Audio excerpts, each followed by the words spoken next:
नमस्ते बच्चे लोग, कैसे हो? अच्छे हो?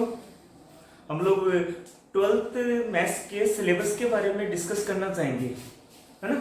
12th में एनसीईआरटी और आरबीएसई बोर्ड के अकॉर्डिंग कौन सा चैप्टर्स है, उसमें किस टाइप के क्वेश्चन आते हैं और उस चैप्टर की डेप्थ में, है ना, किस तरह के क्वेश्चन एडवांस और मेन में आते हैं, राइट, है ना।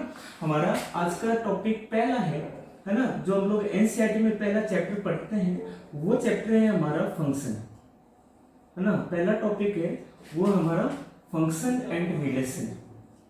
पहला टॉपिक है वो है हमारा फंक्शन एंड रिलेशन, है ना। हिंदी में इसको फलन और संबंध बोला जाता है ना। पहली चीज, है ना, इसमें क्या है कि हम लोग ना किसी भी फलन के, है ना, डोमेन और रेंज के बारे में पढ़ते हैं, प्रांत और परिसर के बारे में पढ़ते हैं, बेसिक ग्राफ, किसी भी फंक्शन का बेसिक ग्राफ के लिए क्या थ्योरी होती है वो हम लोग पढ़ते हैं। और उसके अलावा हम लोग जो फलन, है ना, टाइप्स ऑफ फंक्शन, है ना, फलन के कितने प्रकार होते हैं, है ना, और वो कितनी उसकी डोमेन होती है, क्या उसकी रेंज होती है, क्या उसका प्रांत होता है, क्या उसका परिसर होता है ना, वो हम लोग फंक्शन एंड रिलेशन वाले टॉपिक में पढ़ते हैं। पहली चीज, है ना, ये जो टॉपिक है फंक्शन वाला, है ना, वो टॉपिक जिसमें हम लोग डोमेन और रेंज को पढ़ते हैं, है ना, उसके अकॉर्डिंग हमारा जो टॉपिक होता है कंटिन्यूटी और डिफरेंशिएबिलिटी, उसमें डोमेन और रेंज की जरूरत पड़ती है, हमें प्रांत और परिसर की जरूरत पड़ती है। इसलिए ये जो टॉपिक है वो हमारे लिए काफी इंपॉर्टेंट टॉपिक में से एक टॉपिक होता है, पहला टॉपिक, राइट, है ना। अगर हम लोग बातचीत करें तो हमारा जो सेकंड टॉपिक एनसीईआरटी के अकॉर्डिंग जो सेकंड टॉपिक है वो है हमारा इनवर्स ट्रिगोमेट्री। कौन सा टॉपिक है? Inverse trigonometry.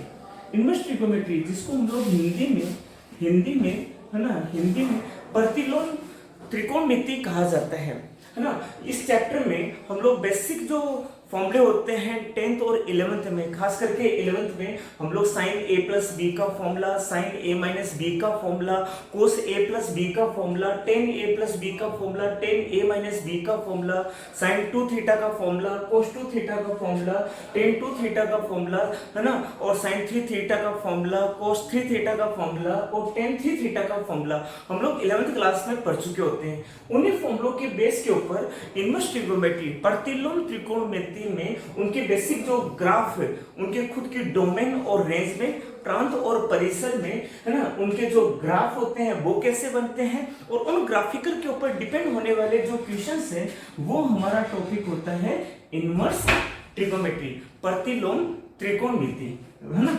जो हमारा थर्ड टॉपिक है वो है हमारा मैट्रिक्स एंड डिटरमिनेंट। हमारा थर्ड टॉपिक है वो है हमारा, है ना, मैट्रिक्स एंड डिटरमिनेंट। क्योंकि ये जो टॉपिक है जिसको हिंदी में हम लोग आव्यूह और सारणिक बोलते हैं, क्या बोलते हैं? आव्यूह और सारणिक बोला जाता है ना। मैं इस चैप्टर में डबल स्टार का, है ना, मैं डबल स्टार का नाम दूंगा इस चैप्टर को। एक्चुअली में ये जो चैप्टर मैट्रिक्स एंड डिटरमिनेंट है ना, ये किसी भी अदर थ्योरी, अदर चैप्टर्स की थ्योरी, ना, अदर फॉर्मूलों के ऊपर डिपेंड नहीं होता। इस चैप्टर में खुद की एक अपनी ही थ्योरी है ना। इसको मैट्रिक्स को कैसे बनाते हैं, कैसे ऐड करते हैं, कैसे मल्टीपल करते हैं, जोड़ना, घटाना, है ना, गुणा करना, है ना, और उसका इनवर्स निकालना, प्रतिलोम निकालना, या अदर टाइप के जो क्वेश्चंस है उनकी एक अपनी ही थ्योरी होती है, अपने टाइप के क्वेश्चन होते हैं, है ना। इसलिए ये जो टॉपिक है वो एक बहुत ही बेसिक टॉपिक में से एक आता है, पहली चीज। दूसरा, ये एक आईटी एडवांस और मेन के अकॉर्डिंग, है ना, लगभग 3 से 4 क्वेश्चन एडवांस में, है ना, और 2 से 3 क्वेश्चन है वो मेरे, है ना, मेन के अकॉर्डिंग इस टॉपिक से आते हैं। इसलिए मेरे लिए ये जो टॉपिक है वो, है ना, हम लोग पहले जो सबसे शुरुआत करेंगे वो वो आव्यूह और, है ना, सारणिक से ही शुरुआत करेंगे, है ना। मैट्रिक्स एंड डिटरमिनेंट से हमारी शुरुआत होगी। जो हमारा कल का टॉपिक होगा वो मैट्रिक्स एंड डिटरमिनेंट होगा, है ना। बच्चों लोग, अगर मैं बातचीत करूं तो जो हमारा चौथा टॉपिक है वो है हमारा कंटिन्यूटी एंड डिफरेंशिएबिलिटी। मैं पहले इस चैप्टर के बारे में थोड़ा बहुत डिस्कस करना चाहूंगा, है ना, क्योंकि हम लोग सबसे पहला टॉपिक है फंक्शन, है ना, फंक्शन, फलन, जिसमें हम लोग डोमेन और रेंज के बारे में पढ़ चुके होते हैं, प्रांत और परिसर के बारे में पढ़ चुके होते हैं, तो कंटिन्यूटी डिफरेंशिएबिलिटी, जिसको हम लोग हिंदी में सांत्यता और अवक्रियता कहते हैं, है ना, सांत्यता और अवक्रियता कहते हैं, जिसमें है ना फंक्शन और इनवर्स ट्रिग्नोमेट्री के बेसिक ग्राफ हम लोग पढ़ चुके होते हैं। तो जो अदर फंक्शन होते हैं उनके ग्राफ में कंटिन्यूटी कहां पर होती है और डिफरेंशिएबिलिटी कहां पे होती है, सांत्यता कहां पर होती है और अवक्रियता कहां पर होती है, वो हम लोग इस चैप्टर में पढ़ पाते हैं। जिससे पहले हम लोग फंक्शन पढ़ चुके होते हैं, राइट, है ना। मैं अगले चैप्टर की बात करूं तो अगला जो टॉपिक है वो है हमारा डेरिवेटिव, वो है हमारा डेरिवेटिव, है ना। क्योंकि हम लोग रेट ऑफ चेंज, परिवर्तन की दर, है ना, इसको हम लोग अवकलज बोलते हैं, है ना। परिवर्तन की दर जब x के रेस्पेक्ट में होती है तो उसको हम लोग डेरिवेटिव बोलते हैं, dy अपॉन dx, है ना।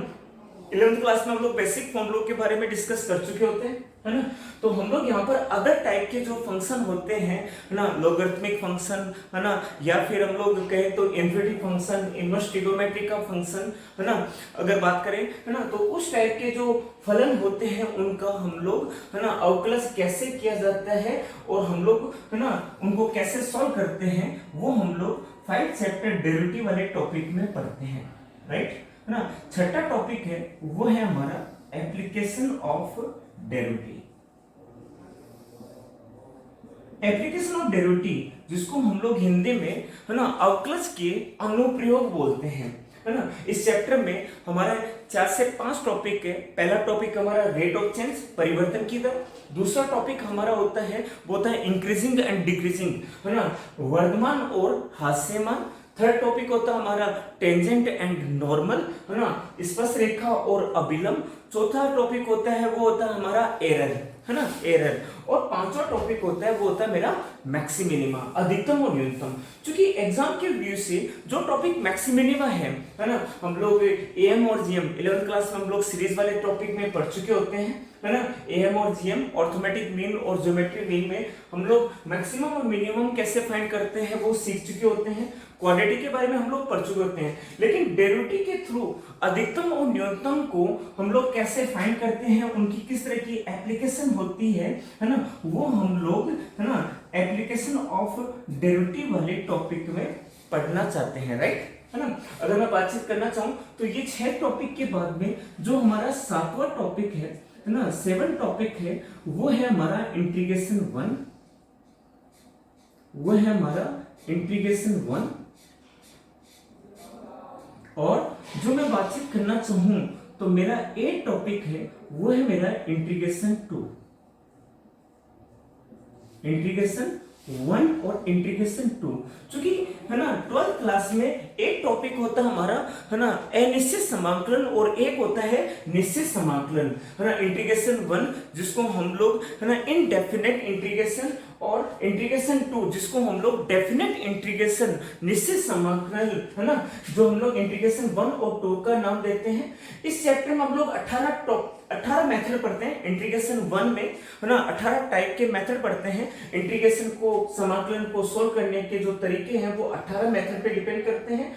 इंटीग्रेशन 2 में हम लोग 5 टाइप की, है ना, गुणधर्म, प्रॉपर्टी है वो हम लोग 5 टाइप की, है ना, प्रॉपर्टी को रिकॉल करते हैं, जिसमें लिमिटेशन होती है, एक अपर लिमिट और एक लोअर लिमिट होती है, और वो 5 तरह के मेथड और प्रॉपर्टी के ऊपर डिपेंड करते हैं, राइट, है ना। मैं 9वें चैप्टर की बात करता हूं तो एरिया, जिसको हम लोग हिंदी में बोलते हैं क्षेत्रफल।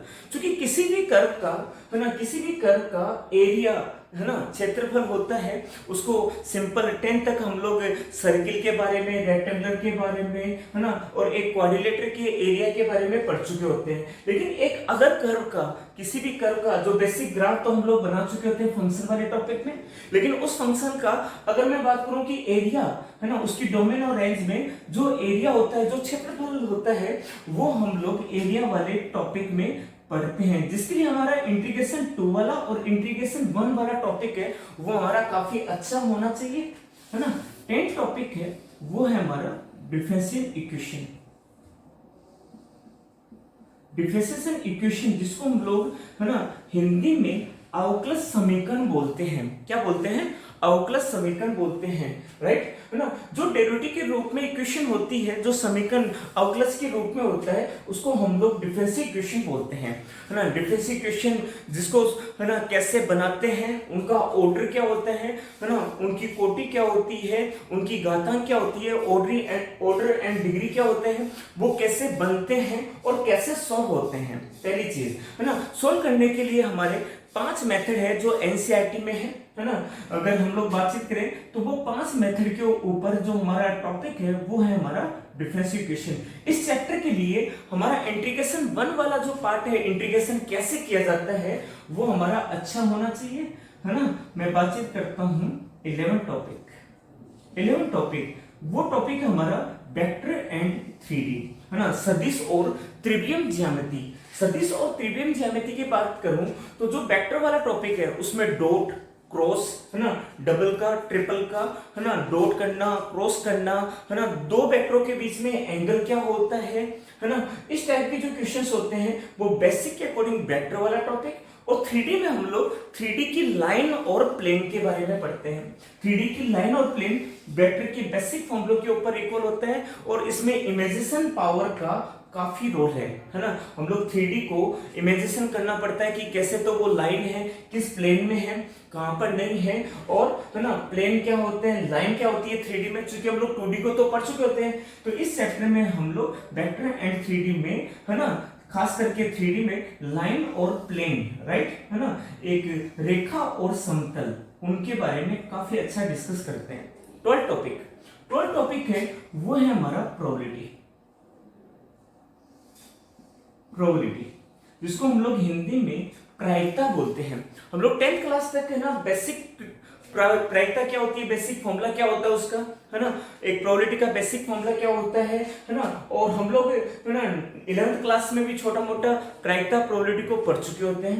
लेकिन इसमें कंडीशन प्रोबेबिलिटी क्या होती है, सहप्रतिबंध प्रायिकता क्या होती है, एक इंडिपेंडेंट, है ना, प्रोबेबिलिटी होती है वो क्या होती है, इंडिपेंडेंट इवेंट्स क्या होता है ना, स्वतंत्र घटनाएं क्या होती है, बर्नौली थ्योरम क्या होती है ना। और उसके अलावा हम लोग 11th क्लास में, है ना, एक स्टैंडर्ड डेविएशन, है ना, जिसको मानक विचलन, और वेरिएंस जिसको हम लोग प्रश्न कहते हैं, वो प्रोबेबिलिटी वाले टॉपिक में हम लोग पढ़ते हैं, राइट, है ना। अगर मैं बातचीत करूं तो इस टॉपिक के लिए, प्रायिकता के लिए बेसिक थ्योरी पीएनसी की, क्रमचय और संचय का बेसिक थ्योरी हमें पता होना चाहिए, है ना। और मैं बात करता हूं तो 13 टॉपिक जो है हमारा लीनियर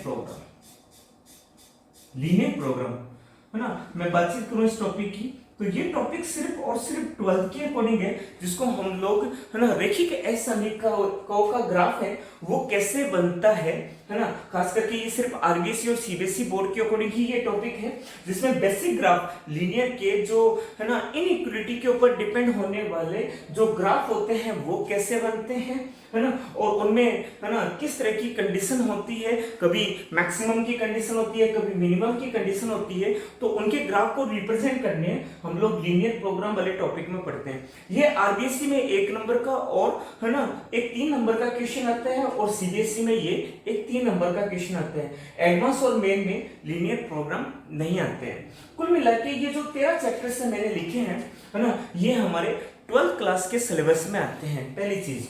दूसरी चीज, है ना, मैं एनसीईआरटी की बात करता हूं और आरबीएसई बोर्ड की बात करता हूं, तो जो बुक्स है वो हमारी संस्कार ऐप में, है ना, आपको डाउनलोड मिल जाएगी, आप लोग उनको डाउनलोड कर सकते हैं। सेकंड टॉपिक जो हम लोग कल पढ़ेंगे, जो फर्स्ट टॉपिक होगा हमारा, है ना, कल से जो शुरुआत होगी वो होगी हमारी मैट्रिक्स एंड डिटरमिनेंट में।